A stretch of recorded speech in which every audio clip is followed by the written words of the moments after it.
আচ্ছা, কাগজের উপর পেন্টিং তো তোমরা অনেকেই দেখছো, কিন্তু কাঠের উপর পেন্টিং কি তোমরা কখনো দেখছো? কি হবে যদি আমরা দুইটা নরমাল কাঠের টুকরার উপর পেন্টিং করি? হ্যালো গাইস, তোমরা সবাই কেমন আছো? আশা করি তোমরা সবাই ভালো আছো। কি হবে যদি আমরা এই দুইটা কাঠের উপর পেন্টিং করি? এখানে আমার ভাই আগে থেকে লিপস্টিক দিয়ে কি যেন আইকা রাখছে, আর এখন আমরা করব প্রথম টুকরাটার উপর আর্ট। আর এটার রেফারেন্স হিসেবে আমি প্রিন্টার্স থেকে এই পিকটা নিছি। তারপর আমি আমার ঝাঁকানাকা আইশ্যাডো প্যালেটের উপর কালার মিক্সিং করা শুরু করে দিছি। না ভিডিওতে যখন আমি ভয়েস ওভার করি তখন আমি অনেক বেশি নার্ভাস থাকি, বাট আজকের ভিডিওতে আমি পুরাই চিল মুডে থাকবো। আচ্ছা, প্রিন্টার্স থেকে পিকটা নিছিলাম তো অনেক বেশি ভালো লাগছিল, বাট এই বাতির শেপটা দিতে যেই কষ্ট লাগছে আমার, তারপরে যায় বেকা হয়ে গেছে।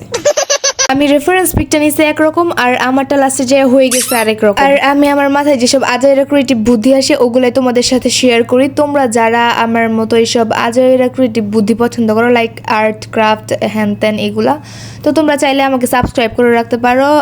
আই হোপ তোমাদের আমার ভিডিওটা ভালো লাগে। আচ্ছা, রেফারেন্স পিকচারে দেওয়া ছিল গোলাপ ফুল, আর আমি এখানে বানায় ফেলছি সরিষা ফুল, বাট তারপরেও ফাইন লাগতেছে। এই তো এটার ফাইনাল লুক।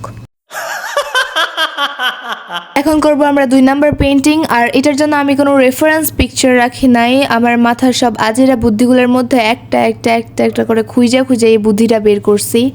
আর এখানে আমি একটা গিটার থিমের কি বলে এটা, আচ্ছা গিটার থিমের রাখার চেষ্টা করছি। এখন এইটা যে আমি আঁকতেছি এটা তোমাদের কি বলে বুঝাবো আমি নিজেই তো বুঝতেছি না। বাই দ্য ওয়ে, এই ছোট কাঠের টুকরাগুলো আমার ভাই আমার জন্য কোত্থেকে জেনে নিয়ে আসছিল, আর এগুলোর গোষ্ঠীর তুষ্টি করা শুরু করে দিছে আমি এখন। আর আমার ডিজিটাল কালার প্যালেট দেখে তোমরা কিছু মনে করো না, এতই গরিব যে কালার প্যালেট কেনার টাকাটাও নাই। আমি নিজের আইশ্যাডো প্যালেটটাকে কালার প্যালেট বানিয়ে ফেলছি, আর এই আইশ্যাডো প্যালেটটা ইউজ করি না, তাই এটার কালার প্যালেট বানিয়ে ফেলছি। আচ্ছা, আমার মনে হয় আমার বোরিং প্যাচাল শুনতে শুনতে তোমরা আরো বেশি বোর হইতেছো, তো ততক্ষণ তোমরা একটু মিউজিক এনজয় করো।